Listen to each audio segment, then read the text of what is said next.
Hello everyone, I'm Juan with Oklahoma Outlaw Fishing, and today I will be showing you one of my methods that I use to catch catfish. We'll be showing you a couple of knots that I use, as well as the hooks and the sinkers.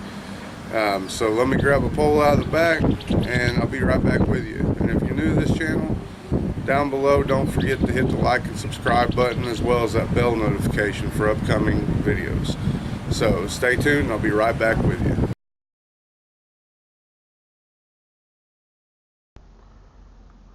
Alright folks, well, we are back, and I decided to switch over to the action camera, that way you could see the knot tying just a little bit easier. Didn't have a knife on me, so I'll be using a pair of dikes just to trim the line off. So what we are using today is, I use these true hooks. Bought these at Walmart, and I believe this is a size 4/0. And then I fish a lot of rivers and big lakes, so I normally use a 4-ounce lead weight.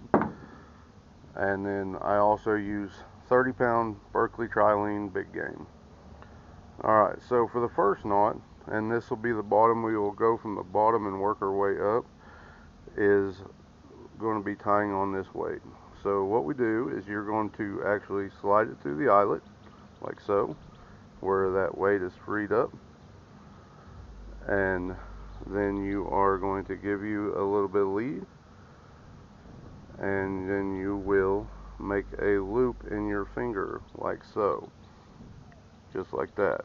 Now what we're going to be tying is, I believe it's called the clinch knot, some people call it the fisherman's knot, but what I do is I will take this weight, try that again, take this weight and I will wrap this line around 4 or 5 times like so, and then you will take this lead right here and go right through that loop that you once created and get it to where it's starting to tighten up.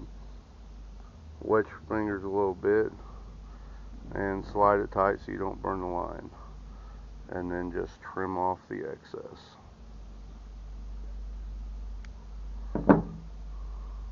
Very effective knot. Now what you're going to do is, you want to give yourself a little bit of lead, so I would say 14 to 18 inches, somewhere in there, and you are going to make a loop like so. Okay, loop like so.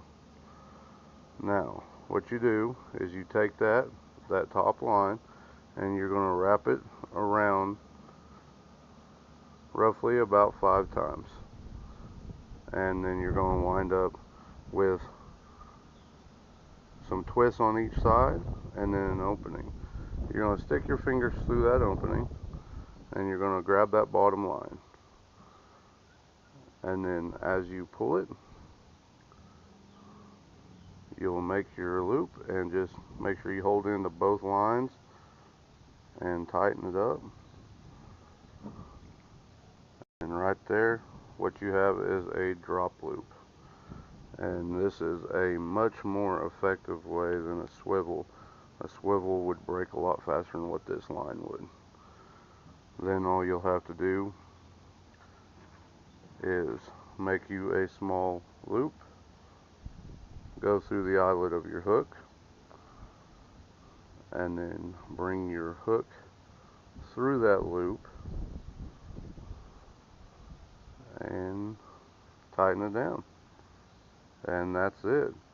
Now you have a catfish rig set up for river, big lakes, ponds.